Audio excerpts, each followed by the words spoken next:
Hello, welcome to Code FP Academy. And in our previous lesson, we looked at how to customize templates in Canva. In this lesson, we are going to look at how to collaborate and share designs in Canva. At the end of this lesson, we should be able to invite others to collaborate on our Canva designs. We should be able to set permissions. We should be able to share designs via links, downloads, or direct publishing. And also use Canva's built-in team features to organize shared projects efficiently. Now, let's get started.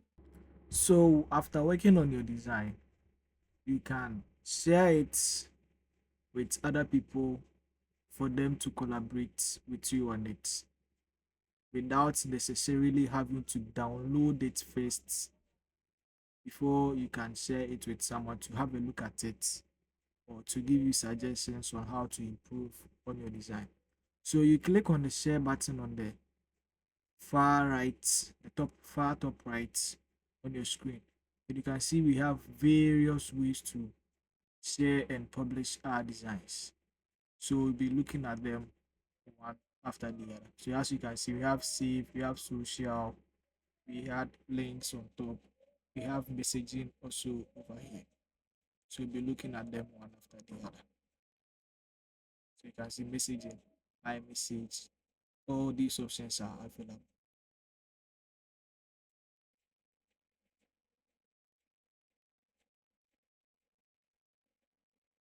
So let's take them one after the other. So we can first send it via email to the person that you want to collaborate with. So you can see access level, only you have access there. The other stuff. So let's input the email of the person that we want to share this design with. And the person has to be on Canva or have an account on Canva before he or she can get access and edit this design. So let's say we are sharing it with Code FP Academy. So that's the email of Code FP Academy. Then we include an optional message that we would like the person to see so that he or she would know what is expected to be done on this design. So you just input the message and then you click on share. So when you're on the pro version, you can click on that notify when accessed option. Then you'll be notified when the person has or gets access to this design. You can copy the link and paste it or send it to the person directly via messaging or WhatsApp. And this public view link is for everyone. They won't get the opportunity to edit it, but they will have the opportunity to access the design and see it without necessarily downloading it. Then there's the Instagram option, which you can share directly to your Instagram. I see all these options are available. These are ways to share your designs without necessarily downloading them. So you can see the social. You have Instagram, Facebook, X. You have the email option. You have iMessage. You have WhatsApp. All these are available. So when you click on the download option, you see file type. There are various file types that you can save your design. So you have the JPEG, PNG, PDF, depending on the type of design that you did. So since there's a picture, you save it using the suggested one, the PNG. So you select that one and you can see save download settings. You can take it then. You hit the download. And you can share it directly to Facebook too. So when you click on the download, the design will be downloaded to your gallery if you are using your phone. If you are using your laptop to be downloaded to your storage. So after sharing your design, we have these permission settings that you can use. You can view. It allows others to preview the design without making changes. So they can only see the designs without necessarily making changes to it and can edit. It gives full editing rights to the collaborators.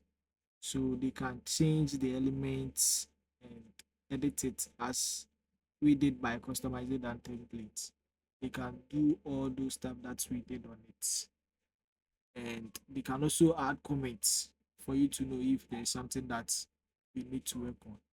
So the permission settings are great for team projects, client feedback, or classroom activities.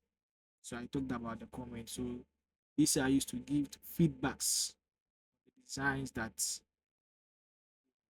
you did. So these are tips for effective collaboration. So you can add comments to specific elements in the design for feedback. Already explained that one. Then you can use version history to view or restore earlier versions. So the version history will give you an idea of the various edits that